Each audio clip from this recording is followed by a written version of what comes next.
Hello, hello, hello. How are you guys doing this evening? Well, it is 2:55 a.m. My plan was to go to bed a little bit earlier this evening. I actually didn't go to bed too late last night. I went to bed a little bit after 4. I think it was like 4:15-ish. And something like that. But I couldn't fall asleep to save my life. I just like laid there and tossed and turned and tossed and turned. But I did get up earlier today than I have been getting up. So every day my plan is to get up a little bit earlier and a little bit earlier. But the problem is that I fell asleep tonight. Alex was watching TV downstairs, and so I was upstairs and I just kind of like was laying down in bed. I had no intention of falling asleep. That's always a bad thing, to be laying in bed and having no intention of falling asleep. But I was just kind of like looking around at my phone and stuff, and the next thing I knew, he was coming upstairs to go to bed, and I was like, so I was like, I'm gonna lay here for 10 more minutes. And 10 more minutes turned into him getting up to use the restroom, and that was at 2:30, and it's now 2:56 a.m. So, needless to say, I'm not going to bed super early this evening. But I've been trying to like not stay up till 7 or 8 in the morning. I was proud of myself last night for going to bed like 3 hours earlier, you know? But we'll see how tomorrow goes. I'm so ready for this Diet Coke. Do you ever just like think about something for a long time that's so simple, like a Diet Coke? You guys, I have 2 Diet Cokes left. I have this one and one more in the refrigerator, and that is all I have. I don't know what I'm gonna do. Well, I guess I'll just have to go get more Diet Coke. But I was thinking about this, actually, that was the last time that I went to Costco. I was talking to Tanya about this today. I feel like so many people that I know are like going places and doing stuff, and I'm so kind of like weird about it still. I need to start kind of like phasing myself out of that, because Tanya's like, I mean, Tanya and I both share some social anxiety.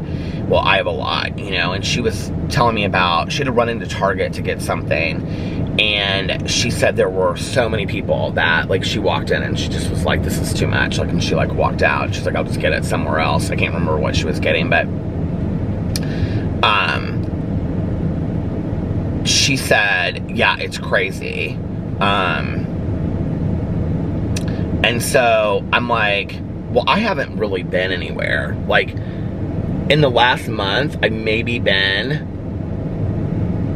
2 to 3 places, 4 places, you know, and that includes like getting gas and not like going in anywhere, you know, and going through the bank. I went to Costco. I think I went to Costco like a month ago.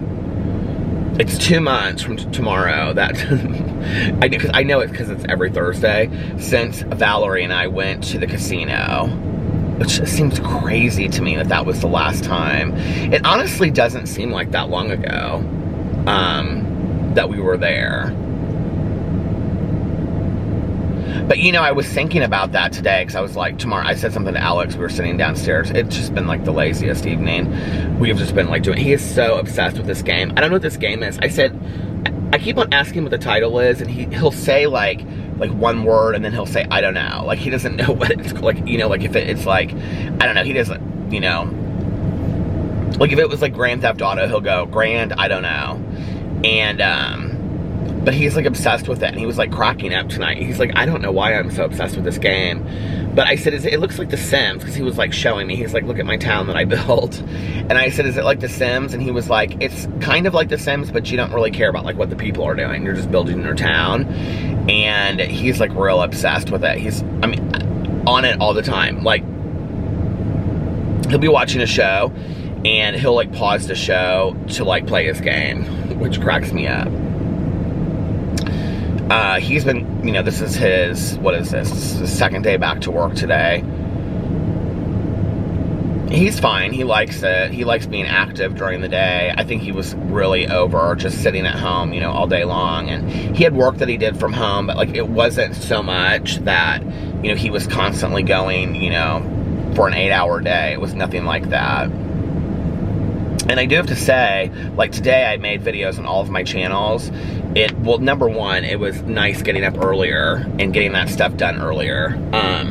But second of all, it was easier to do without having him like sit right there or even be upstairs. I really don't mind him being there while I'm doing it, but I will say that I'm very, very aware of him sitting there, because like sometimes like when I'm done filming, like I'll turn the camera off and I'll be like, babe, and he'll be like, yeah, and I'm like, he just listened to my whole thing, which I don't really care, but it's like, it then does kind of seem like an audience, which is so strange, because, you know, people have asked me for 3 years since I've been on YouTube. They've been like, is it 3 years? It'll be 4.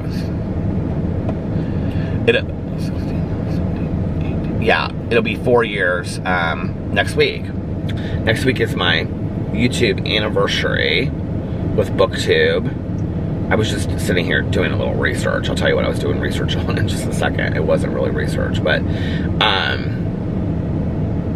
can't I open my damn phone? Shit, I just went to my alarm for some reason. Okay, so, oh, it'll be Monday, actually, is the 4-year anniversary since I posted my very first video on BookTube. And then next week is actually the 12-year anniversary of my mom's passing. But I don't celebrate that date. I know a lot of people that celebrate the death date, and hey, do your thing, but like for me, that's just like, it's always weird, because when my aunt was alive, she would always like text me or call me, and she would say, you know what today is, right? And I'd say, yeah. And, but I didn't like to bring a lot of attention to it. But that day is always very bizarre to me. And it's weird because I think that this year it falls, no, it doesn't. I was gonna say it falls on the exact date, but it doesn't. Can you believe that like May is like, we're already down to like the first week of May almost. Can't believe it, it's crazy. But people ask me all the time, they're like, you know, how do you make videos and talking to the camera? Like I'm so like awkward, or it's really hard, or whatever, you know? And I honestly find it very, very easy when nobody is there. Like, it just, I feel like, I was actually thinking about this in regards to my vlog. I don't know, it's just really easy for me. I can be like my crazy self, and I don't feel like, you know, anybody is like sitting right there. I mean, you know, thousands are judging me if they're watching it, but I don't feel like I'm being judged in that moment, you know? So it's very easy for me to kind of be somewhat confident in my own space, if that makes sense. And obviously Alex isn't judging me, but like, it just feels different, you know, if, like he's sitting there, you know? And sometimes also, like, if I get something wrong in a video, like, I've done this before, like, when it's mainstream, like, pop stuff, like, I'll get done with the video, and I'll say something about the Kardashians, and he'll say, actually, that wasn't this season, this is like, and he's just like sat there and listened to the whole thing and critiqued my video, you know? So it's, and I think if you watch my videos, you know that like, I'm gonna make mistakes here and there, and I don't really, like, that's not a big issue for me if I'm making a mistake about something to do with the Kardashians, you know? Especially when the video is even about the Kardashians. I'm talking about like those little slip-ins that I say, you know, like, oh my God, did you see the Kardashians? I watched it last night, and, the other thing is, like, when he's here, he always has ideas for videos, but they're like videos that I probably, like, not like the videos that we've done together, because he's really enjoyed doing those, which is so funny, because we did this Q&A the other day, and it actually turned out to be really, really serious. I didn't read through the questions first. I probably should have. I was kind of hoping that they would be a little bit more lighthearted, and they were very serious questions about our marriage and stuff like that. But Alex had been the one that he wanted to do it, and he wanted to do these review videos too. He was like, oh, we should review this, we should review that. Actually, some other things that he suggested reviewing that we'll probably do, like he wanted to do like a tie-dye kit. He thought that would be really fun, and some other stuff on Amazon. Like this paint thing. There were some other things in there that he thought about doing. Anyway, I need to get a pressure hose. Like, you know, like a power wash pressure hose for my back patio. Does anybody know where to get one that's not super expensive? I want to do that, to power wash my back patio. because it needs to be done. But anyway, if you know of a brand or where to get, I'm sure like Lowe's or something like that, but I don't necessarily want to go in. If I don't have to, I can just order it, you know? But anyway, he would have all these ideas. So then we sat down to do the video, and it's so funny because people are like, Alex seems like he just could less be bothered to be in this video or whatever, you know, because he's like staring straight ahead at the camera, which always cracks me up. And I'm like, it was his idea to shoot this video, you know what I mean? So, and that's why whenever I like want him to be in videos, like if I ask him, he'll say, he was like, you know, he goes, I don't translate well on video. Like, people don't understand my humor, or I'm like, people love your humor when it's like really raw and kind of like dirty. Like, they like that sense of humor of Alex. I said, but when you're just kind of like,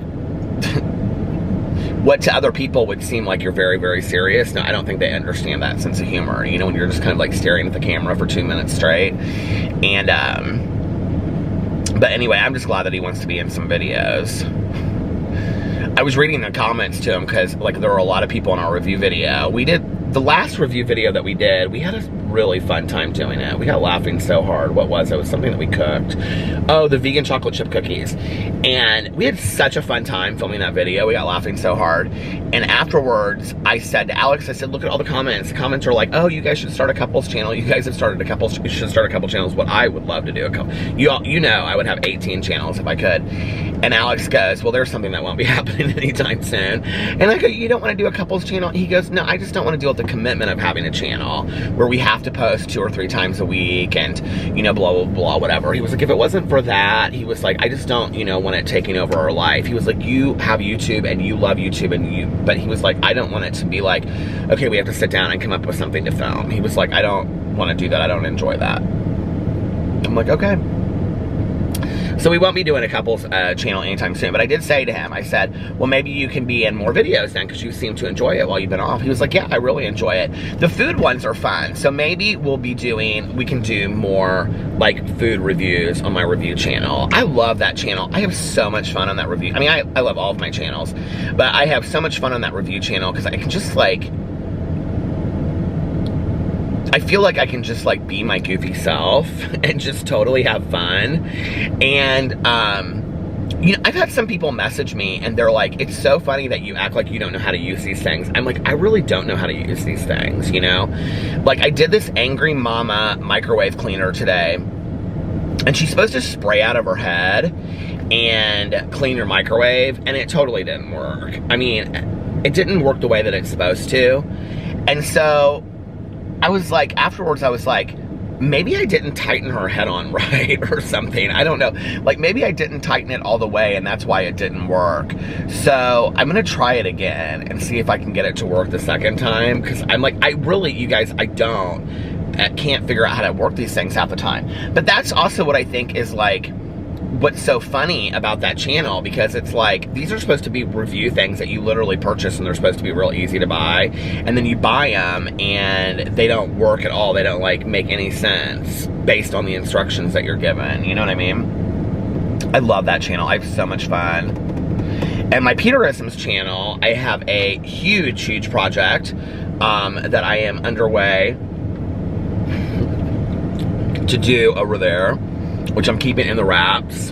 I'm very excited about it. And I didn't really know what channel to put it on. I had thought originally about putting this project, it's like a huge project. I had thought about putting it on my Peter Monn channel. And I was talking to a friend of mine, and she was like, I think you should put it on your Peterisms channel. Because I said, I was thinking I should either, I kind of thought about putting it on my vlog, but it's not really fitting over here. I mean, because I have kind of like a way I do things, you know? And I said, I was thinking about doing it on, it wouldn't fit on any other channel. It would have to be my Peter Monn or my Peterisms channel. And I said, I kind of have this big project that, you know, I'm doing, and I explained to her what the project was, and she was like, oh, I like that. And then I told her like how I was gonna like present it, and she was like, oh, I really like that. And this is like months down the road. Like, this isn't gonna be something that like tomorrow is gonna be up, right? And I said, I don't know if I should post it on my Peter Monn channel or if I should post it on my Peterisms channel. And because I'm not gonna, it won't change the way that I do a channel, but it would change the way that I did some of the videos on that channel, if that made sense. And she said, she said, I think it totally fits on your Peterisms channel. She said, and she said, I would announce it on your Peter Monn channel, she said, but I would, you know, do it over there. So I think I'm gonna do that. I'm really excited about that. That's to come in the next couple months, maybe the end of summer, towards the end of summer, hopefully. And, yeah, I just have some exciting things doing over there, you know? I mean, the book club is always my most exciting thing on the BookTube channel. I love the book club. It's so much fun. We're going to start the Facebook group, so it's easy for people to find, because people ask me all the time. They're like, I want to join the club, or the group. How do I join the group? How do I join the group? And Mel and I talked about it. First of all, I think today, people that, you know, are committed to being in a book club or whatever are probably people that are, like, pretty present on Facebook too, you know? We find that in our book club, it's a little bit more of a mature audience, and so, I mean, it's not like we've got, like, 20-year-old, you know, kids in there. It's like the majority of people are, like, closer to, like, between Mel and I's age. And so we were like, you know, a lot of those people are on Facebook, and they can tell their friends, and then their friends, if they want to join, you know, can do that. And then when I'm in videos, I can say, oh, it's just, here's the Facebook group, it's linked below, because a lot of people don't have good reads. So we're going to do that. But today, I did do a book haul over there. I had so much fun doing it. I hadn't done a book haul in forever. They were just books I had ordered on Amazon, and books that I had purchased. Well, one book I had purchased before. 2 books I had purchased before all this happened. That Supermarket book by Bobby Hall, who is Logic. And I bought that for some trip we went on. I can't remember. I think I bought that for the last time we went to Mexico. No, like, I feel like I bought that for, like, the time before that, maybe even.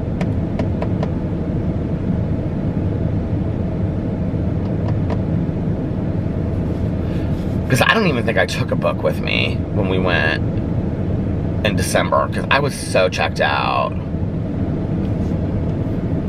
I don't know. I bought it for some trip. Where did we go before that? Oh, you know what? I think I bought it for one of the Miami trips. I think I might have bought it for the first time that I went by myself. That was in November, wasn't it? So I think that's when I bought that. I don't know. I've had it for a long time. And then I also talked about this Evil Woman book that I bought. And then I also talked about, I actually think that the Logic book that I had talked about in a previous video, like a previous haul.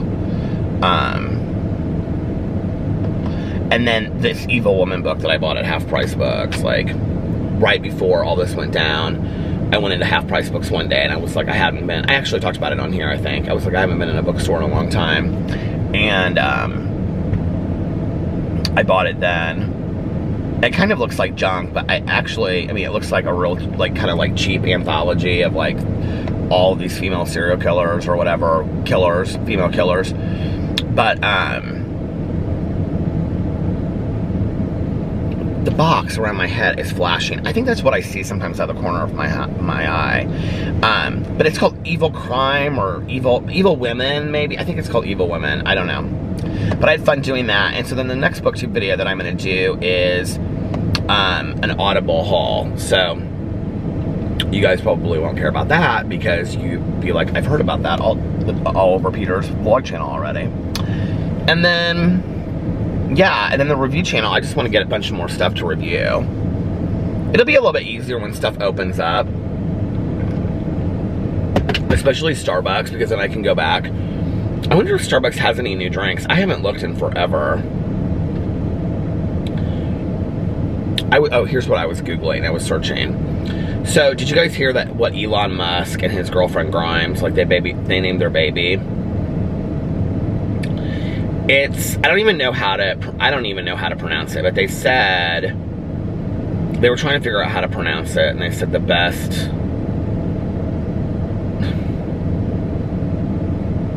it's like XAEA through 12, and there's like a whole meaning on why they named it this way. She put out this tweet. X is the unknown variable. E is the 11th spelling of I, or A, I guess, love, and for artificial intelligence. A through 12 is a precursor to SR-17, our favorite aircraft, which he then corrects her and says SR-71, but yes. And no weapons, no defenses, just speed. Great in battle, but non-violent. A equals Archangel, my favorite song. I don't know what any of that means. And then they have on another channel someone that's trying to, like, another article, somebody trying to pronounce it.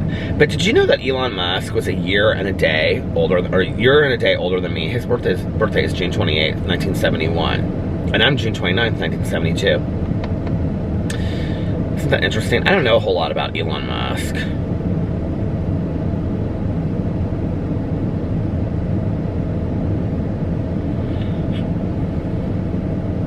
I didn't realize, though, that he was my age. That's when you're like, so this person is like inventing Teslas and aircrafts, and you're sitting in a car in the driveway drinking a Diet Coke. But you know what? Listen, different strokes for different folks, you know? Like, you gotta do what makes you happy in life. I would not enjoy that. I was never meant to be somebody that was gonna be inventing things, okay? I was never on that trajectory. I can't get real upset about that because I hardly wanted to sit my butt down in botany in high school, let alone trying to figure out, you know, like chemistry and physics and all that. And so that was never going to happen. That was just never going to happen in a million years. Do you know what I mean? It's like, do you ever get upset sometimes and you're like, you look at your life compared to somebody else and you're like, yeah, except for that, like, you know, like, I'm like, my life compared to theirs is like, and, you know, and I have a very blessed life, I do, so I can't complain, but it's like, you know, when you look at your life compared to somebody else, it's like, I mean, I'd have to go real far back at this point, you know, when I have friends of mine that are like doctors and stuff, and they graduated, you know, like with a 3.9 or a 4.0 from high school, and then they went to some amazing college, and then, you know, 8 years of med school, which I've wanted no part of that to begin with, okay? I would never have wanted to go to school that long, you know, and then in high school they were real studious, and I'm just like, so basically to change my life to go back on that trajectory, I would have had to have like changed my life in like junior high. But what's so funny about it is when I look kind of at like how my life unfolded, it totally makes sense to some degree, you know, like it really, really does.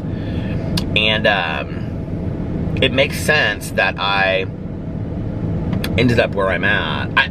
Really, it was either ended up where I'm at or end up dead, you know?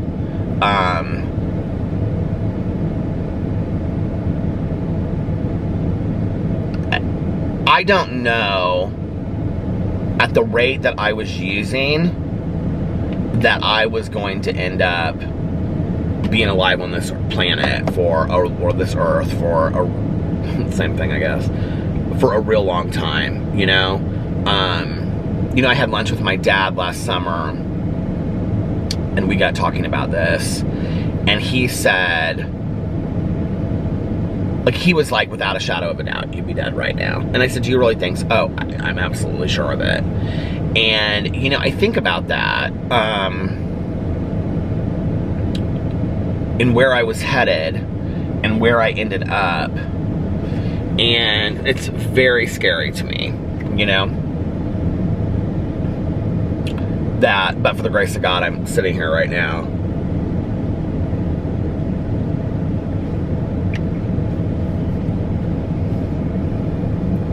It's a full moon tonight. It's beautiful outside. I feel very peaceful tonight.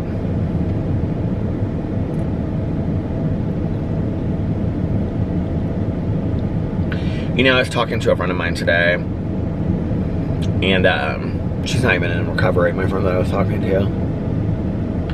But I made some comment to her about like, you know, like drive-through liquor stores and whatever. And I said, I would be drunk.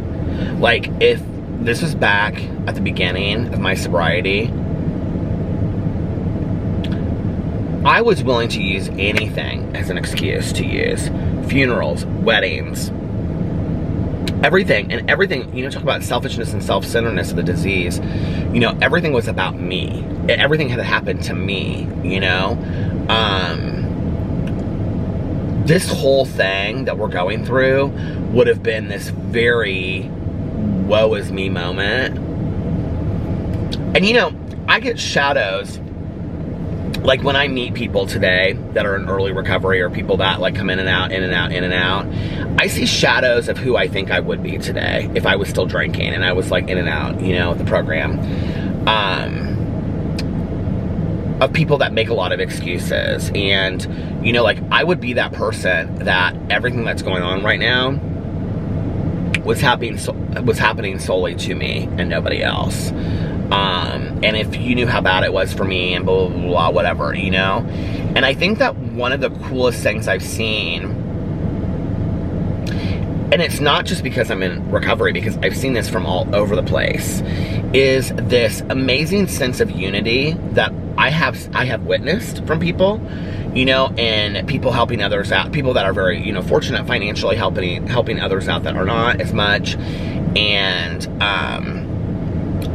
you know, people just like reaching out to one another and seeing if they're okay, you know, just this reconnection, I think, that people have had, talking to people they haven't talked to in a while, you know, or since in the past, and, you know, rekindling friendships that, it's just, I think it's offered a lot. And I'm really, as we're trying to like come out of this, because I'm not totally convinced, based on what people are saying, this is the last time that we're going to be on some sort of lockdown, you know. And I don't know that this isn't gonna, I hope it's not, but I don't know that this isn't gonna be the new normal, as they say, you know, where it's like we're all wearing masks for the rest of eternity, and, you know, we're on lockdown for a couple months, and then we're not, and then we are, then we're not, and whatever, you know. And I think, you know, I told Tanya the other day, like, I don't know, I have no plan to stockpile stuff ever again, like, or like, you know, we didn't stockpile it for this time, but I have no plan to stockpile stuff, right?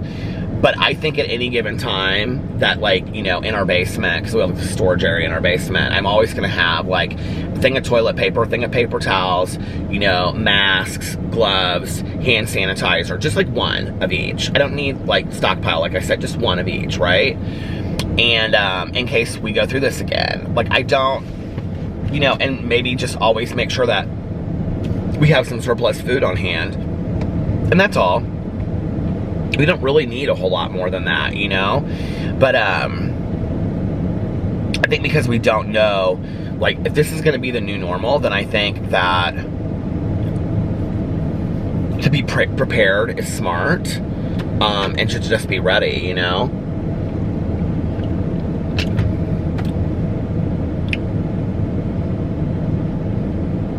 And it's not like that stuff's gonna go bad just by sitting there, you know, like having like one container of it or whatever down there. I'm talking about, like, you know, like just like the plastic, you know, bins of having just some extra stuff around. So, but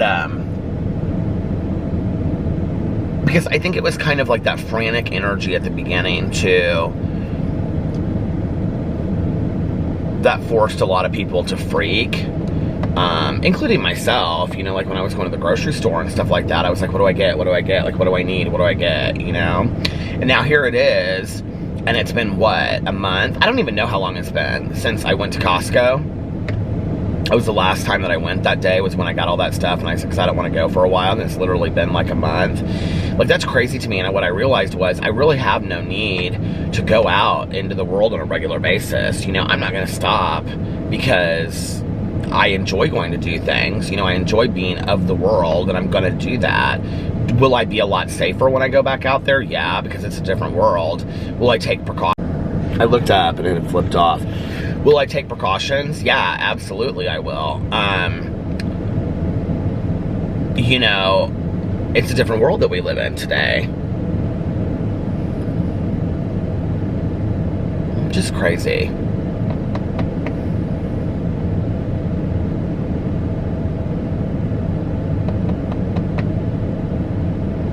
How did I get talking about this? Oh, I was talking about talking to my friend and saying that I would be drunk.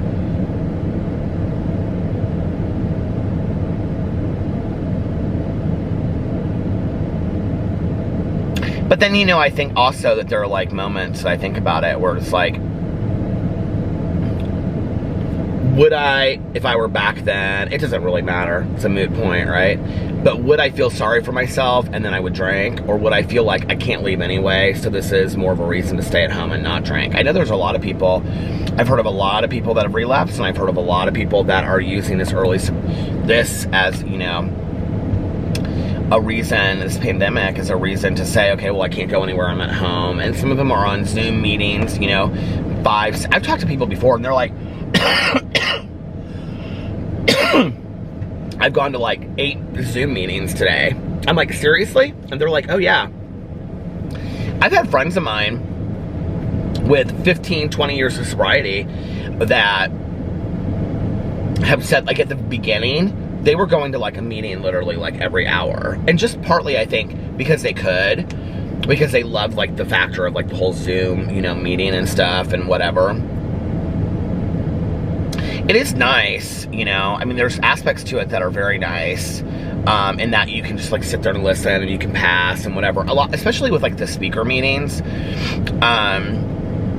and there's been conventions and panels and stuff like that where you can just like sit there and listen and have it on in the background, which I love to listen to a good speaker lead anyway. So that's been really nice. I was telling somebody today about a lead that I told my sponsor about. I was telling Tanya about it.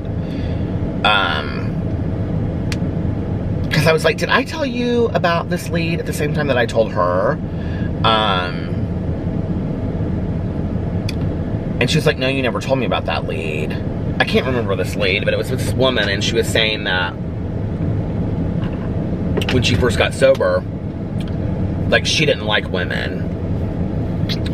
And I hear that a lot from women in early sobriety. They're like, you know, like, I don't hang out with girls, I don't like women, I don't trust women. Like, I hear a lot of that from women in early sobriety. I always have. And, you know, 25 years of sobriety, I've heard that consistently, you know. Women will backstab you, can't trust women, take your man. I mean, I've heard all of that, right? And I've heard a lot of women say, like, you know, like, oh, I do better with dudes, or I hang out better with guys, or whatever. And the thing is that in this program, you know, especially with sponsorship, it's suggested that men stick with men and women stick with women. And if you're new to this vlog and you haven't heard my story, I have a female sponsor, of which after, what was it, 22 years, I think, I finally worked with my counselor at that time and, you know, talked to other people in sobriety that had much longer time than I did, that I respected, and asking them what they thought, because in the pamphlets, the literature-approved pamphlets say that it is okay for a gay man to have a female sponsor, or for a lesbian to have a male sponsor. Those are the only exceptions, per the suggestions. And I've been somebody that has followed the suggestions of the 12-step program for 25 plus years at this point, so it's very important to me. And I've always had a male sponsor because that was what I was taught to do. That's what the right thing to do was. And I always had a heterosexual male sponsor because that's what I was taught to do. But there was always some disconnect. You know, like, I had amazing sponsors. Every man that I've ever had, well, with the exception of the first one, but he wasn't a sponsor of mine for very long. He was somebody that my counselor found while I was in treatment. He just wasn't, you know, we just never, like, really clicked. But he wasn't my sponsor for very long anyway. And, but you know what, like, I mean, he took me to meetings, and he bought me a couple meals at Perkins and things like that, and I'm really, really grateful for that as well. But you know, every one of my sponsors that I've had, and some of them are very, very dear friends of mine today,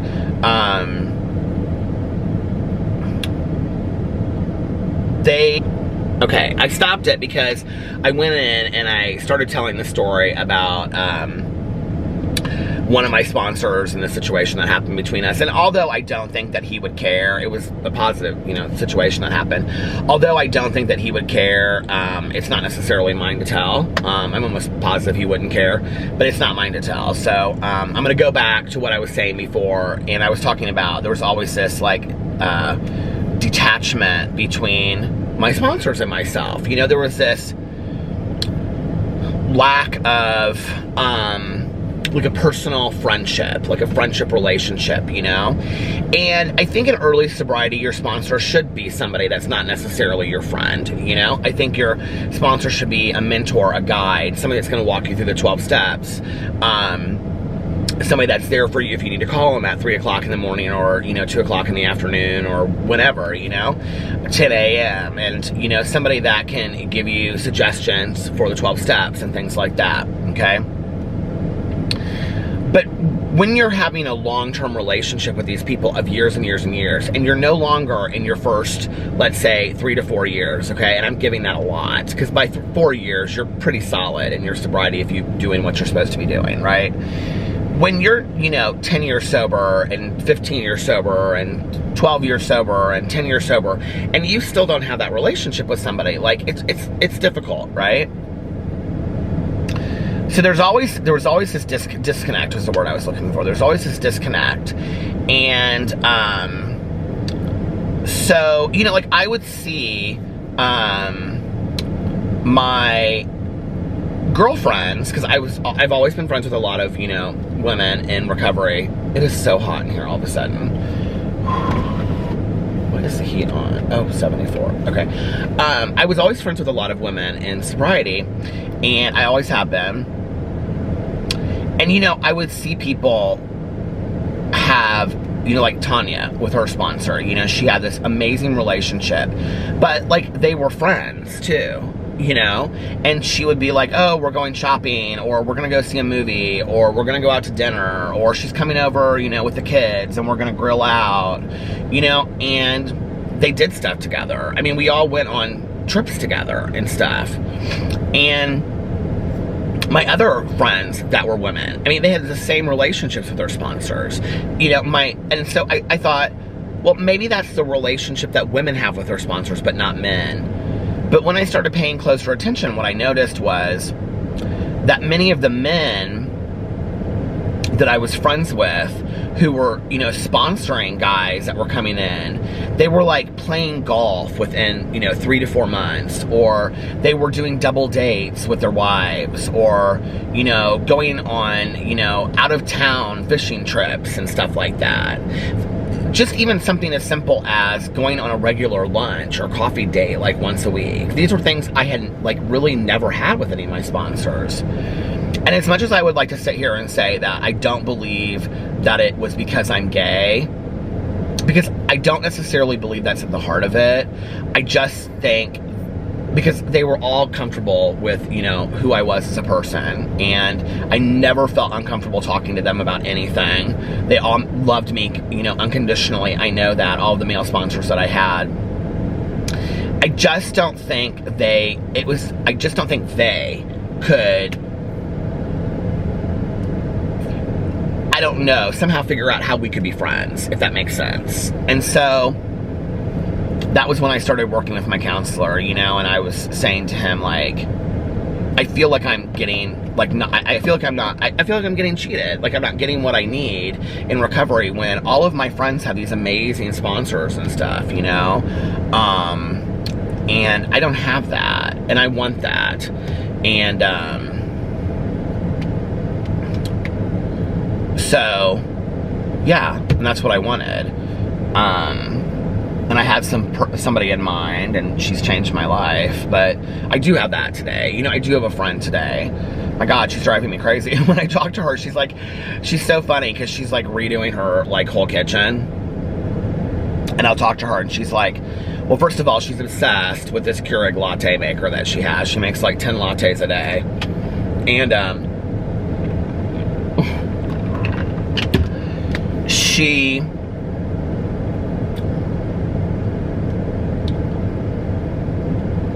You know what I love about her? She's actually wanted to be in videos of mine.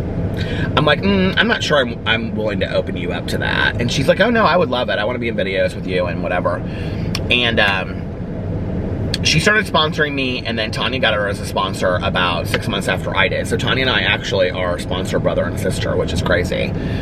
And I have like 4 friends of mine. I have a sponsor family now, which I never had before. Because most people that sponsored me, like, they didn't sponsor a lot of people, or they didn't have sponsors themselves at the time, you know? And, but it's called Sponsor Lineage, and she is really big into that.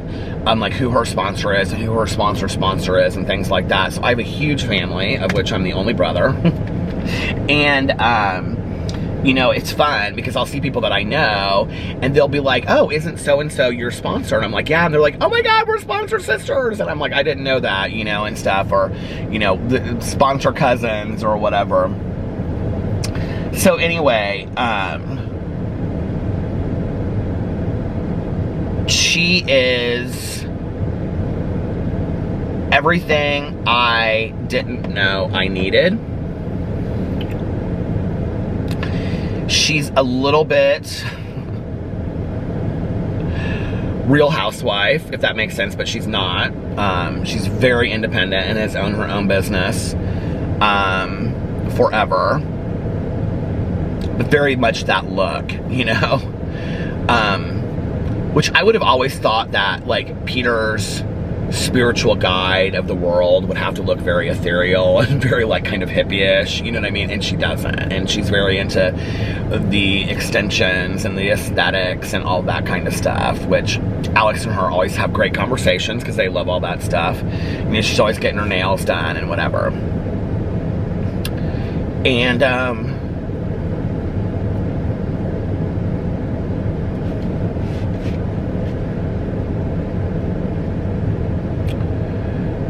the immense amount of unconditional love I have felt from this woman, who has taught me just to be myself unapologetically.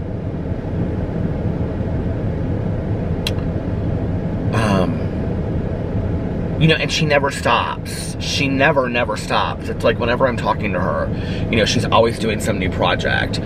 Whether she just redid her whole entire kitchen counters herself at home. And painted her cabinets and everything. She took them down and painted. I'm like, oh my God. And then she got her cabinets down, and she didn't. The cabinets and the countertops didn't match, and so she redid her counters again. She's so funny. She's beautiful house, big nester. She takes care of her house. She loves race cars. She has 2 like race cars, and she loves watching races.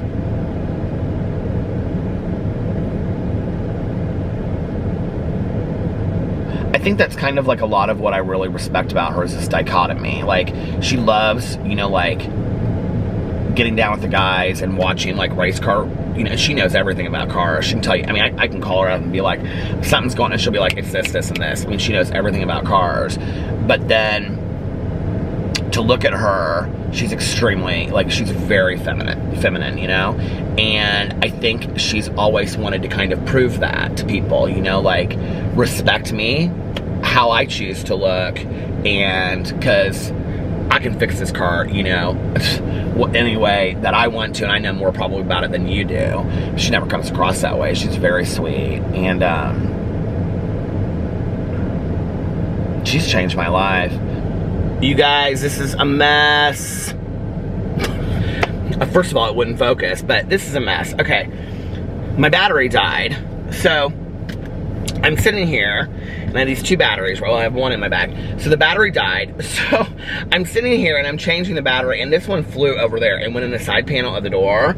So then I put the battery in, the new battery, and the new battery starts flashing red. And I'm like, are you kidding me? Like, this battery is dead. So I went into the house, and I'm like, do I have another battery? I swore I put another battery in there to charge, and I look, and there's no battery in there charging, right? And I'm like, am I out of a battery? Like, am I screwed? Like, now I have to wait like an hour when I'm trying to go to bed early to get this battery charged. And I came back out here, and I had a battery in my car, in the bag. So This is the third battery. Well, it better be good because the other two are dead at this point. Anyway, I was talking about my sponsor. She's just been fantastic for me, and it feels very much like a God thing to me, and it feels very right. And I can't say that I have questioned it ever since she's agreed to be my sponsor. And she told me too, she said, because she talked to her sponsor first before agreeing to be my sponsor.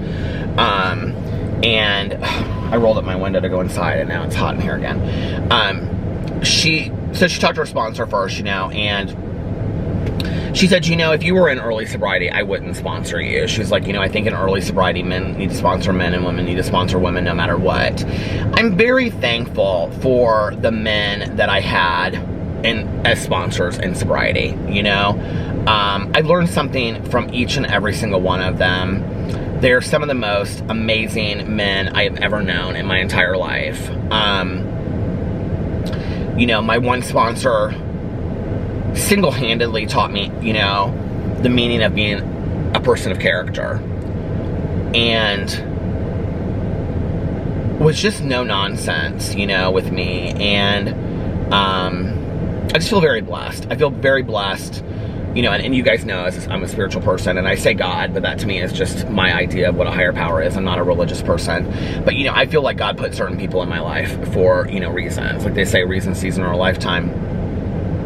I feel like these people were put in my life to lead me to where I'm at today, And I don't think that we're supposed to have the same teacher for our entire lives, no matter what we're in, whether that's, like a coach in a sporting event, or a vocal coach, or, whatever you're doing, you know what I mean? Like, I think you're supposed to constantly grow and have new people to teach you to do things, and when you've come to the end of that journey, like, that's okay. You know what I mean? Like, that's fine that you're going to have to part ways with people. You're not going to stay with the same person. And I think the other thing is, too, I hope now, because of where I'm at in my sobriety, that this is it as far as sponsors that I have in my life, that she's my sponsor for the rest of my life.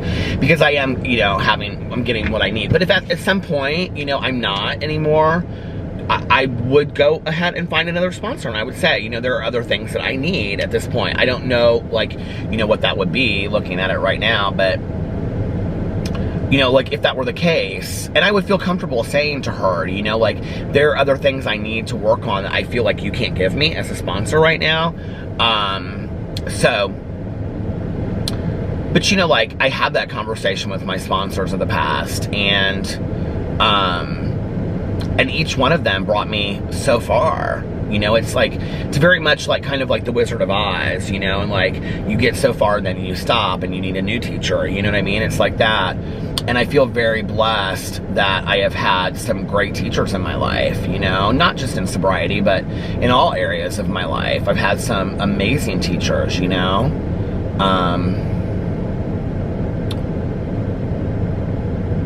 I just feel really, really blessed about that. So, I don't know. I don't even know how I got on that, talking about that. I don't remember now. I think I got talking about that because I was saying that I was talking to my friend earlier today about, if I was in early sobriety, I would probably definitely be drunk in this situation.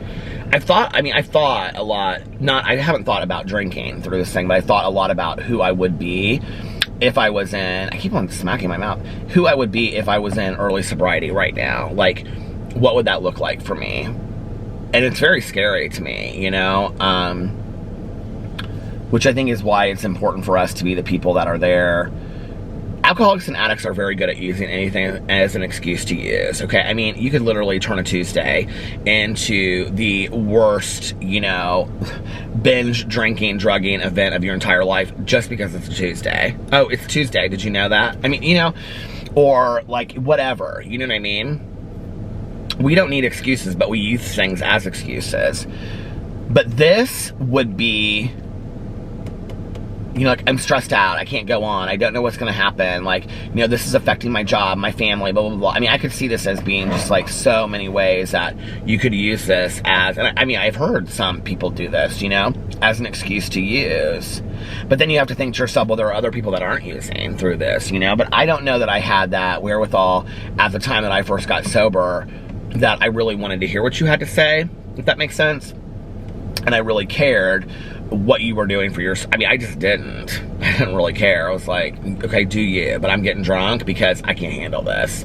And you don't know what my life was like anyway. That was always kind of my go-to. You don't know what my life was like. You know, if you knew what my life was like, you know, you would drink too. But you don't know what my life is like. So don't even try to act, no, you don't know. You don't know. You know, and when everybody would say anything, but yeah, but you have this, but you don't know. You don't know what it's like. And I didn't even have to explain anything because that was just what I hid behind, you know. I don't even think I knew what that meant. You know what I mean? My parents would say that to me. My dad, he'd be like, you know, like, you blah, blah, blah, blah, blah, whatever I say, you don't know how tough I have it. You don't know how hard it is for me. And he would say, well, what's so hard? You don't know. And I'm not telling you. It was games like that I used to play all the time back in the day, you know? There was this liquor store, I think it still is there, actually. It was this Ace liquor store that was on the way back from my dad's house to my apartment. And I would go to my dad's house. I can't remember the exact details of this, but I would go to my dad's house and I would like purposely get into a fight. I don't even know that I was conscious that I was doing it, but like I was doing it to get into a fight. Like I looking back, like I knew like what I was doing, you know what I mean? I was pushing all the right buttons and he would be like, just get out of here. And I would be like, fine. And then I would use that, and, you know, on the way home, I'd be like, F him, screw him, like, my dad doesn't even care about me, my mom doesn't care about me, blah, blah, blah, whatever. And I would pull into this Ace Liquors, and I would get, like, a pint, I think, or a fifth of Jack Daniels. I would always get some money out of my dad. I don't know how I did, but I did, and that's what I would, you know, and I would, get a pint or a fifth of Jack Daniels, and I would get like a 6-pack. I think they came in 4, actually. 4 packs of Red Stripe, which was my favorite. Maybe they came in 6, I don't remember. Red Stripe, which is that Jamaican beer. Oh my God, that was my favorite beer back in the day. And I would take that home, and I would get my buzz on, and I would blame it on my dad. And I remember when I made my amends to him, I said something about that. And he said, I remember the day that I decided I was going to stop being your excuse to use. And I said, I don't remember that day. And he goes, because you didn't know what happened. He said, but I decided that I was no longer going to be your excuse to use anymore. You can continue to come in here and fight with me. You can continue to come in here. You know, they would say, my dad would say, he would get so mad because I would come over to their house. And so, like, if my dad, he always, like, you know, got home late. But my stepmom, I never knew when she was going to be home, right? So I would like call and make sure that she wasn't gonna, I'd be like, just checking in, hey, how are you doing? You know, she knew. Now, I mean, I know this now. But like, so I would go, well, they didn't want me at the house by myself anyway, right? So I would show up, and on a good day, I would just go in and get out without them being there. I would steal I would take a lot of quarters. Like this huge, like they don't have it anymore, but they had this huge like quarter thing in their kitchen. Like they would just throw all their change in. And I can remember just taking tons of change out of their, all quarters. Because my dad said something to me one point. He was like, you have like literally, I mean, I took money from my dad through the years. But he said to me at one point, he said, you've literally taken us out of like all the change that was in that change jar. He's like, there's nothing but pennies and nickels in there. I remember he got so pissed at me. It was this huge like last thing that they had been like putting money in there forever. And he was like, I save that thing up until it gets to a certain point, and then I go.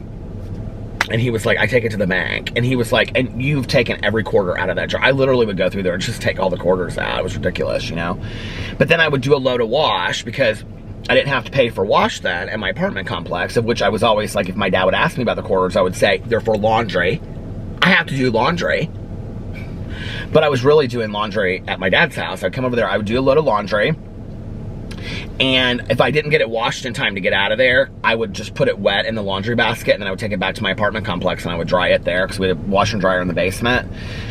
But I would wash stuff there, and then I would make myself like 2 sandwiches, my dad always has like great food in his house, like deli food, you know, and I would make like, you know, 2 sandwiches, turkey sandwiches or something, like with really great, like, you know, boar's head turkey and, you know, this Durkee's mustard that I loved back in the day.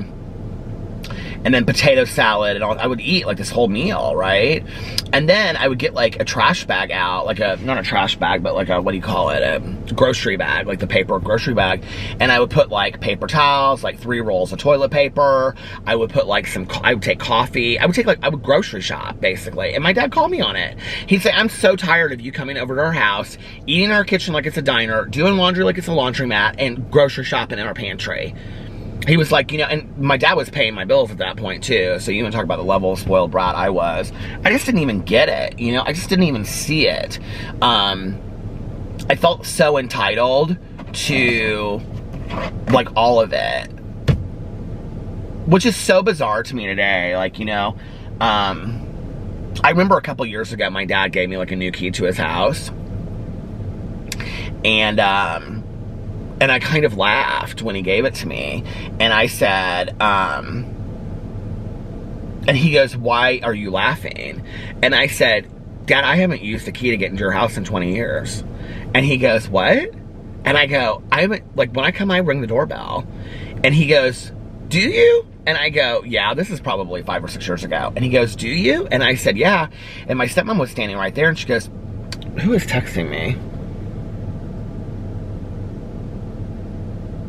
Oh, it's an update on my phone or something. My phone's been giving me all kinds of crap lately.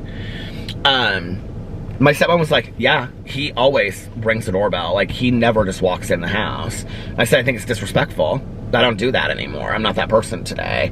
And I remember the look on my dad's face was kind of like, that was like a moment that my dad was like, I mean, my dad and I, you know, he's noticed a lot of differences through the years of things that I have changed and whatever. But, like, that was a real moment for him when he was like, he has changed, you know, like, he doesn't just walk into our house anymore and take what he wants, like, and I haven't done that in 25 years probably, you know.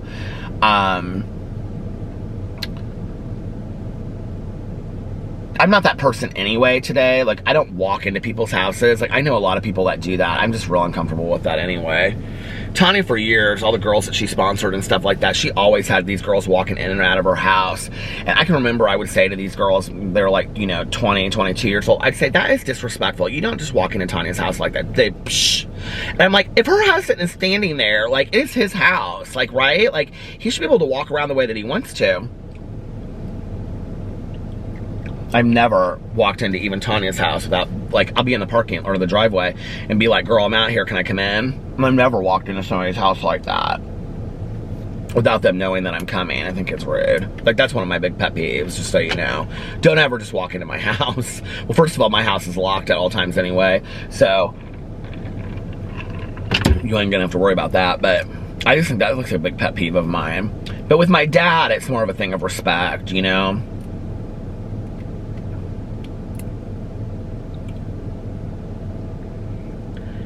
It's real important for me today that my dad knows that I don't need him to rely on, which is why, you know, only in very, very, very extreme situations has my father helped me out financially in 25 years. I don't want that relationship with him today. I don't want a relationship that's built on finances today, you know, and I don't want to have to make excuses for my relationship. I want my relationship with my father to be because I want a relationship with my father and because he wants a relationship with me, and thank God I have that today, you know. You know, and when I got sober, they told me if you do the things that we tell you to do, you will repair the relationships in your life, you know, and those relationships are repaired today, and I'm thankful for that. I'm thankful that I had the time to do that before all these people are no longer here, you know? You know, I had a great relationship with my mom, great relationship with my aunt and uncle. I don't really have anybody that has passed that there are things that have needed to be unsaid. And I made damn sure after my mom passed away, my dad and I You know, like, I made sure that there was nothing that needed to be unsaid between us. And, I just didn't want a chance that something happening either way, you know? Because I have to say that one of the biggest pieces of solace that I had with my mom's passing was that I knew that everything, well, I mean, other than that my grandma had gone to prison, I didn't know that. But, like, those are details of things that I didn't know. But, you know, like, everything that I needed to say to her, you know, like, as an emotion, and everything that she needed to say to me, like, had been said, right? And, you know, and I, like, as far as that, like, with that whole situation with my grandmother and stuff, you know, I make a lot of jokes about that. But I kind of, like, you know, I think that some of the world's greatest comedians make humor out of tragedy. And I don't believe to be, or pertain to be, the world's greatest comedian in no way, shape, or form. But I do find humor in things. And the ridiculousness of the fact that my grandmother went to prison not once but twice, and Caroline and I never even knew about it. This is our grandma. I mean, we were really close with her, right? Like, it's so beyond ridiculous. I mean, if you really think about it, it's ridiculous, right? Like, neither one of our mothers ever mentioned it in their lives. Never. I mean, my aunt, when I went and talked to her about it, like, one day we had lunch and talked about it, she was pissed that I brought it up. She was pissed at my dad. She was like, your dad should never have told you that. So, you know, I look at that in relation to my mom. It's made me question at times, what things did I know, what things did I not know about my mom? Like, you know, but what I do know is that I think there was a shame and an embarrassment about the family that she came from, that I think that my aunt shared as well. I almost kind of think it was like some kind of weird pact they made to never talk about those things. And, you know, like, when I don't talk about this very often because I'm very protective of my Aunt Kathy. But you know, when I do Jane and Vivian on my drama channel, my aunt was very much Vivian. You know, she was somebody that, she was having a scotch and soda at 5 o'clock in the evening. She was president of Junior League in Indianapolis. She was a go-getter here in town, you know? And she was very much Vivian, you know? My uncle was not Don at all, but she was very much Vivian, you know? And even how she speaks is a little bit how my aunt spoke to some degree. And, I remember my aunt used to say to me, she wanted to work with me on a book called The Mother of a Junior League President, which I don't even know what, she's like, I have so many things I need to talk to you about, blah, blah, blah, whatever. But she wanted to write this book about my grandma. And I'm like, well, what things did she know that she died with? Because my aunt was a little bit more of an open book than my mom. But that's even made me, like, question some things. But, you know, like, at my mom and I,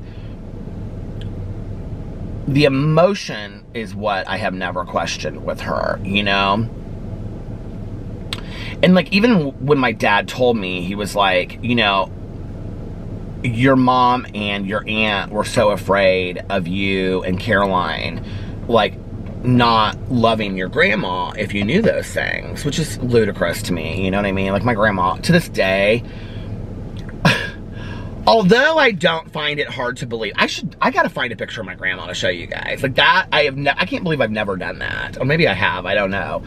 But if you saw a picture of my grandma, it would make sense to you, like, who I see in my head. My grandma, I mean, some of the things are like, okay, she never wore a skirt or dress. In fact, I think it was kind of like an issue at her funeral. Like, I think my aunt wanted to bury her in a dress. My mom was like, mother never wore a dress. She always wore pants. My grandma always wore, like, a polyester pants and polyester blouse. One of those blouses with the big, like, 3 big buttons, you know, that, like, opened.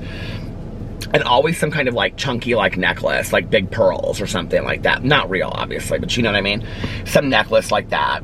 But always, like, short sleeve. My grandmother her fingernails were literally like daggers, and they were perfect, always. Absolutely perfect at all times, and usually, like, blood red. I mean, blood red dagger fingernails. She chain smoked Salem Lights. She never drank alcohol. She hated it. She was a teetotaler. My mother would talk about that all the time. She drank little Cokes like they were going out of business, and she loved coffee and Cokes. And, She loved anything with sugar and whatever. My grandma was a bomb cook. She could bake, she could cook, she was just everything. Literally for every holiday, my grandma did all of the cooking. She did all the Christmas dinner, Thanksgiving, she did the turkey, she did all the sides, she did everything. And then my grandma, she was real short. So the story was that she was 5 foot all of her life, but my mom said because she didn't drink her milk and she had osteoporosis, she shrank to 4'10". So she was real short. And my grandma she wore those black glasses, you know, like those cat's eye glasses. And then she had on, later in life, I don't think they were the cat's eye ones. I think they were just like regular black glasses. But then she had white roller set. Her hair was white.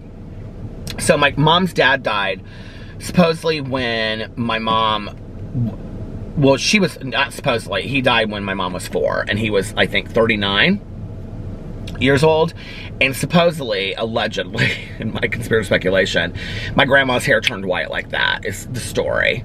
So from a very young age, she had like white hair like mine. I probably get my hair from my grandma, in all honesty. Although Caroline doesn't have white hair, so maybe she gets it from her dad's side, I don't know. But anyway, because my grandma's hair was like white, like her entire life. And it was roller set. She went into the beauty parlor. She called the beauty parlor until the day she died. I went to the beauty shop or beauty parlor. She went to the beauty shop this week. It was like every Monday she'd go in and she'd get her nails done and her hair done. Every Monday. Like she did like literally like clockwork with her girlfriends. And my grandma could play cards like nobody's business. She played, what was the game that she loved? The bridge one, but when you just play it with 2 people. Honeymoon Bridge. She loved Honeymoon Bridge. She could deal cards like nobody. I used to think that my grandma was a dealer in Las Vegas. I really, really did. Like, I'm not making a joke about this. Like, I say this as a joke in some of my videos, but I thought my grandma was a dealer in Las Vegas, or had been a dealer somewhere because she could shuffle cards and do stuff. So she could do all these tricks and lay them out and spread them and all this kind of stuff. No, it's because she'd been in prison. She'd been playing cards in prison. And, my grandma had a really, really tough life, you know? I'm not talking about that stuff, but like, you know, my dad, when he told me, he said, you know, Peter, grandma had a really tough life, and she was the single mom of 2 girls, and I think she just couldn't keep up financially. And he's like, I'm not condoning what she did, but you know, your grandma loved you, and she loved your mom and your aunt and Caroline very, very much. And she did. She loved us, you know, like, and I make jokes of it because I actually think, like, my aunt, if she could set aside the embarrassment factor of it, I think she would kind of think the jokes are funny about it. I think my grandma would actually, she was a woman that had great sense of humor. I mean, she had very dry sense of humor like me. I think she actually would appreciate it. My mom probably would be like, I think after my mom knew that, like, well, everybody knows the cat's out of the bag, I think, like, I don't even really know what my mom would think about it, honestly, because, I mean, like, she never said anything to me about it. Like, it's just so weird. Never. I still keep on thinking, like, people ask a lot about the basement, okay? One of the reasons why I'm very, very careful about what I go through the basement is because my mother obviously had a lot of secrets, and I don't want to throw something out by accident, so I'm very, very careful in what I go through. If anything is like paper or a book, I save it, because I don't know, especially if it's like a journal and she's written even a little bit in it, like, I save everything, because I want to, and then I don't have a lot of time to sit down and go through all this stuff, so I literally have bins of stuff that my mother has, like, written, or a book or whatever, pictures or anything, because, well, all the pictures I've taken out of every kind of frame and everything, it's all just like in this big bundle. But I just don't want to ever, like, you know, possibly lose, you know, that stuff that I might be the story to my past. Caroline and I have no way to find out our past anymore, and we think that's like the saddest thing about all of it, is we really, you know, we want to know, like, what happened, and we don't know, you know, like, we feel like it would explain a lot. You know, I have brief memories of my grandma, like the one, I told Caroline about this. Our grandma took us to go see Raggedy Ann and Andy. I do remember this. We went to the movie theater. It used to be the Castleton Arts movie theater, but it was long before that, when it was just, I have a weird memory of remembering very detailed things. And I think it kind of scares me, because as I get older, and I don't know, like, somebody said this to me the other day, because I had mentioned to them, like, I was like, yeah, I was saying in my vlog that I'm like, my memory's not as sharp, and I'm hoping it's just like what we're going through right now with this pandemic. And my friend was like, yeah, I'm going through the same thing. Like, my memory sucks right now, because I've always had a very pointed memory, and I'm like, I don't know, it kind of freaks me out when I can't remember stuff right away. But my grandma took it. So my grandma had this car. She was like this big green car, and she always drove on phone books, like, true story, because she was so short. And my cousin and I would be in like the, you know, front seat, and it was like one of those one-hole seats. Do you know what I'm talking about? And she had the ashtray that was like overflowing with like the push-in lighter and all that kind of stuff, and the push-button radios. Do you guys remember that? God, it's crazy to think that that was 40 years ago. Which doesn't even sound that old, like that long to me in my head, but 40 is like a long time ago, you know? But anyway, she took us to go see Raggedy Ann and Andy, the movie. And I remember, like, I reread the book like a year ago or something from my BookTube channel, because my other aunt on my dad's side had given me the book for a gift. But I remember seeing the movie and thinking it was, like, I have some, like, weird attachment to that movie. And I remember my grandma saying to Caroline and I that she wasn't going to be around for a while. I remember her taking us to go see that movie and telling us that. But I don't remember her saying anything else. And then it's like a brief memory that I have of like us like driving away from the movie, I think. And then I remember my grandma being in the grocery store with Caroline and I walking behind her. And my grandma was hunched over. She was always very hunched over. She was hunched over, smoking a cigarette in the grocery store. Can you guys believe that people used to smoke? I mean, grocery stores, beauty salons. Do you remember getting your hair cut and people were smoking in the beauty salon? Movie theaters. I mean, people used to smoke all over the place. Do you remember that? It's crazy. But anyway, my grandma was smoking a cigarette in the grocery store. Caroline and I must have been real little, because I can see her in my head, and she's like real little at the time. And this woman said, oh, could you put out that cigarette or something like that? And my grandma said, why don't you mind your own GD business? She said it real hard. She's like, why don't you mind your own goddamn?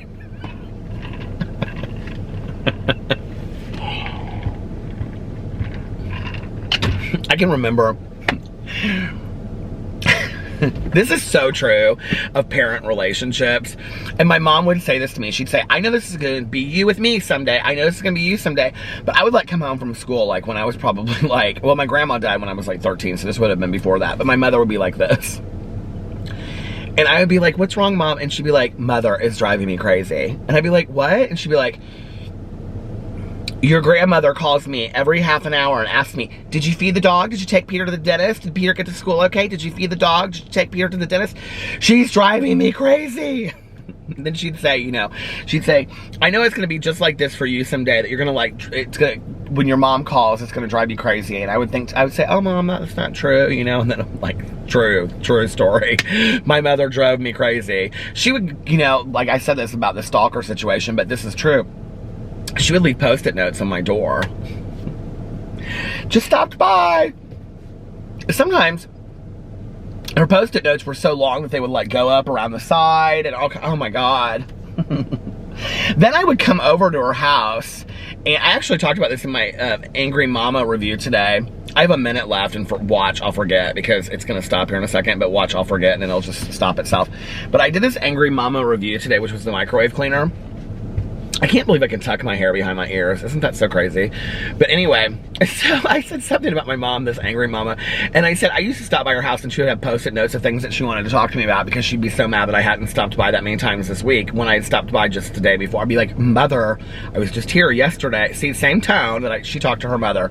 But it's the true story. Like, I would come over to her house, the condo. I would come over here, you know, after having worked 40 plus hours in a week or whatever, and she would say to me, hold on a second, I have some things I want to talk to you about. I'm just going to stop it now so I don't have to have it stop on its own. But she would go and she would grab a note from like the kitchen, and she'd say, I have a few things I want to talk to you about. I'd be like, a few things you want to talk to me about? And she'd say, yeah, like I just made a list of some things I want to talk to you about. I'll forget, like they've happened this week. And I'm like, I was just here like 2 days ago. And it would be things like, can you show me how to fix this? And can you and so then it would be like, I would come over and everything that she wanted me to do was showing her how to do stuff or fixing something. And who wants to do that? Like, I just wanted to sit down and have a cup of coffee. You know what I mean? Like, I don't want to sit down there with my mother and sit there and have to fix everything. Oh, she'd drive me crazy with that. And you know, honest to God, I miss my mother. I really, really do, but I don't miss that. You know, like when people are like, this is some truth right here, okay? And listen, if you've gone through this, there's not a person out there that I haven't talked to that hasn't felt the same way. There's a lot I miss about my mom. There is a lot I miss about my mom, and I would do anything to have her back for like a day, okay? But there's a lot I don't miss, too. Like, I'm just gonna be honest, you know, like, that kind of incessant BS that drove me crazy when I was trying to be the best son in the entire world that I could be. And then, you know, like, within the matter of 5 minutes, when I had just come straight from working 8 or 9 hours to sitting down in her living room and she wanted me to do things, like, I don't miss that, like, at all, you know? And then later, she and I would talk about it, and I would say, Mom, like, do you realize, like, I'm working, like, 40 hours a week. You're not working at all, okay? I'm working 40 hours a week, and I'm in school. Because this is when I was getting my master's degree, you know? And I'm in a relationship. I'm living with my best friend, and I also have a 15-hour-a-week internship. And you're yelling at me because I'm not coming over here enough, and I'm coming over here 4 times a week. And she's, oh, I'm so sorry. I'm so sorry. Like, I don't want to be that. I don't want to be a burden on you, blah, blah, blah, whatever. And then it would turn around and she'd do the same thing. So, needless to say, when my schedule freed up, my mom and I's relationship improved, too. But I think it's all just with the good and the bad. You know, don't you think, like, any relationship, there's no just, like, relationship that is just, like, 100% perfect, you know, across the way. And my mom had a lot about her, like, I'm not real big into people that saint people when they pass away. And what I mean by that is that if, like, there was somebody that was, like, maybe not a nice person, or maybe, like, had a lot of issues or whatever, that, like, once they're gone, they're like, oh, they were the nice, weren't they so nice? No, they were a bitch. Like, okay, we don't have to call them a bitch now that they're gone, but, like, let's just be for real, right? Like, let's not paint it to be something that it wasn't, okay? When just 2 weeks ago you were talking SHI toad about somebody, but now you want to act like, that's what drives me crazy, okay? It's the hypocrisy of it. So, I don't think we have to put somebody down after they're gone or whatever. Like, we don't do that. Like, why would you do that, okay? But let's not also act like, do you know what I'm talking about? I know you guys, some of you out there nodding your heads. When it's like somebody the week before, you're like talking to them and they're like, well, I just can't with so-and-so, and like, oh my God, and blah, blah, blah, blah, blah, whatever. And then 2 weeks later, something happens and they passed away, and you're like, oh my God, they were so nice. They were just about, and I'm like, you were just talking crap about them 2 weeks ago. Like, seriously? So anyway, but with my mom, sometimes I feel like I've painted this picture, you know, that my mother was this very wise person, which she was, or she could break things down that were, like, intellectually difficult to very layman's terms, which she could, or that we had these amazing conversations and really fun times, which we did later in life. She also gave me a lot of fun in my childhood, but with the active addiction when I was growing up, that was very scary to me, and she knew that as I got older. She knew that when I was younger. And then when I was older, my mother was a very fearful person. There was a lot that she was very scared of. And my mom had a lot of mental health issues that were really never diagnosed. And, you know, she went to people for years. My mom saw a psychoanalyst, like where you lay on the couch and go 3 times a week. She swore by this person. And, she'd say things like, he never speaks. Psychoanalysts aren't supposed to speak, Peter. She'd say, you know, they're just supposed to sit there and listen. They don't respond to you at all. They just lay there for an hour and whatever comes out. She's like, and he told me that in his 30 years of doing this, only has he ever spoke once, and it was to me, and he had something to say. I don't remember what he said, but anyway, it was something profound about my mother and her wisdom. But, and my mom had a lot of issues, you know, and I think it's really important that in telling my mom's story, I don't just paint this picture of the sainthood. Like, she was this woman that was just of unbelievable wisdom that could do no wrong and never hurt my feelings, and she did unconditionally love me. I know that, right? But she did do things that hurt my feelings, and she did say things that hurt my feelings through the years. I can remember coming down from school or getting ready for school and having dyed my hair black the night before, and she'd say, you're not going to school that way, are you? Like, she did say, and then I would say something to her, and later she would say, you know, like, you know, I'm really, really sorry. I shouldn't have said that. That would have hurt my feelings if my mother had said that to me. We learned, I think, a lot about each other through the course of our life. together. But my mom had a lot of things that made her a difficult person, you know? Like, she and my aunt had a very, very difficult relationship. You know, my aunt always felt like she had to take care of her. They were always, like, fighting, and they were very, like, it was very volatile. You know, Caroline and I used to have to separate them at things. And then when my mom got sober and then my aunt would drink, you know, at times my, like, mom would not even be aware that my aunt had drank as much as she had been drinking, and my aunt would start saying stuff, and my mom would be like, Kathy, why are you saying that? And I'd be like, Mom, like, she's been drinking, like, we need to go, you know? And my mom wouldn't get it, and because she always idolized and looked up to Kathy.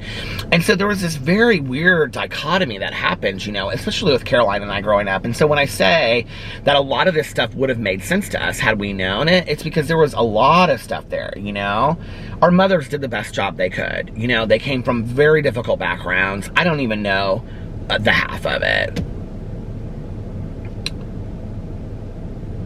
I think I would sing a different tune had my mom not gotten sober. I think had she died actively using, I probably would be very angry and very hurt. And I don't know that I would have a lot of good to say. But the reality is my mom and I were able to mend a lot of fences, and we were able to have a lot of those innocent times that I had from my childhood again in my adulthood, you know, with like the swimming in the pool and the telling stories and watching a movie. You know, my mom's friend Susie tonight, she texted me and she said oh my god, my phone. She said, hope you and Alex are well and staying safe. Guess what I'm watching? Charade with Cary Grant and Audrey Hepburn brings back so many memories of fun times at the Monns. And, you know, like, that's how I want to remember my mom, is us, like, in the summer, you know, like, sitting around watching Charade with Audrey Hepburn, or watching North by Northwest, and, you know, like, doing pie cookie shines, and making, you know, like, big plates of, you know, chocolate chip cookies, and eating them until we were so stuffed we couldn't even, like, you know, think anymore. And us sitting on the front porch, you know, like, talking, like, you know, my, like, Susie's daughter and I sitting out there just, like, listening and, like, giggling, you know, while they were talking all night long, and we would, like, crawl in, you know, to the bedroom when they were sitting there talking late into the night and whatever, you know. And I remember all of that, and that's what I want to remember. I don't want to remember the difficult times, but the reality was my mother wasn't a singular person. She had many different sides, and if I'm going to be fair to my mother, I have to be fair to her about all sides, you know. And the realization was that she was very complex, and she was a complex person to live with, and she knew that. And I think that for me is the saddest thing. Is it wasn't that my mom was difficult, it was that she knew she was difficult, I think.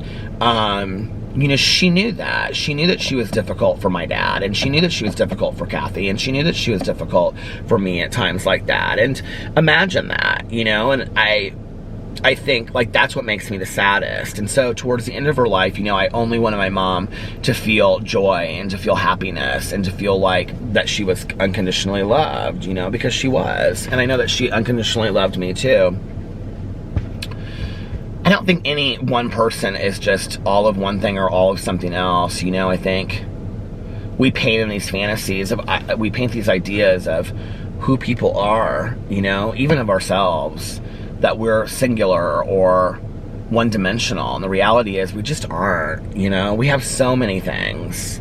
I did it again. I started telling another story about a friend of mine. Anyway, I was just basically saying that we talk a lot about our friend groups, because she and I shared a friend group back when, like, I was, you know, using back in the day, and it was like this very punk rock friend group, and she is not that today. And but she's, you know, like, very into, like, kind of like the kind of person that, like, wants a farm, and she's the one that wants the she shed and stuff like that, right? And so we talk about the old times, and it's so funny because when we're talking about it, it's like we're right back there again, you know.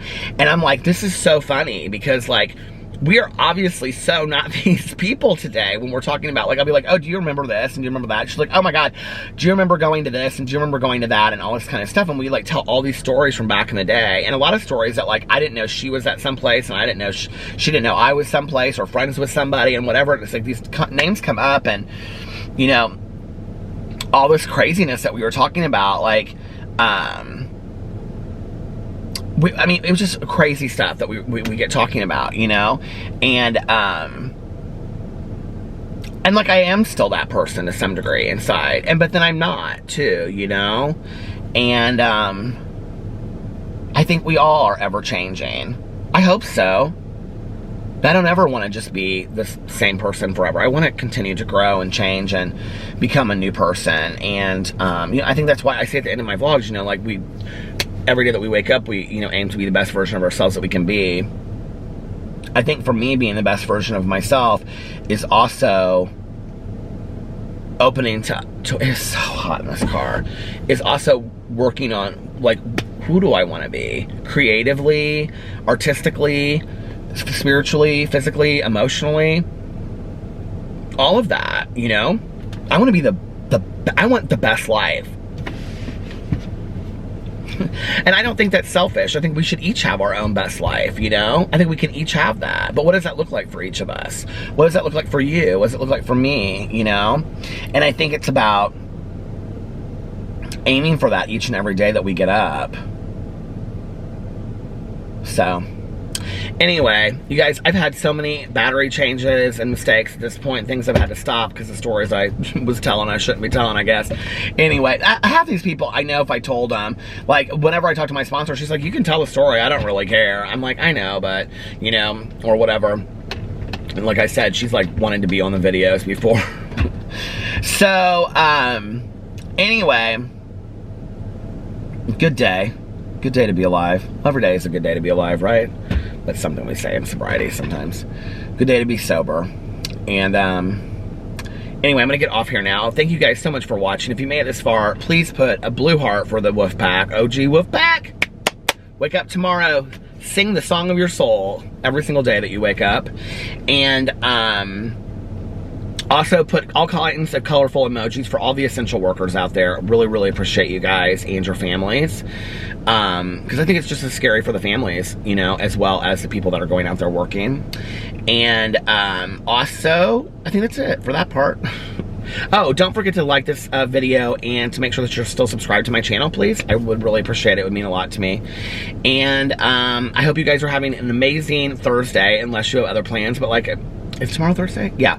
I hope you're having an amazing Thursday, unless you have other plans. But like I always say, don't have other plans. Make the most of your day. Do something fun today. Do something exciting. Start something new. Start a new book. Just do something fun. It's just simple, you know? Start something fun.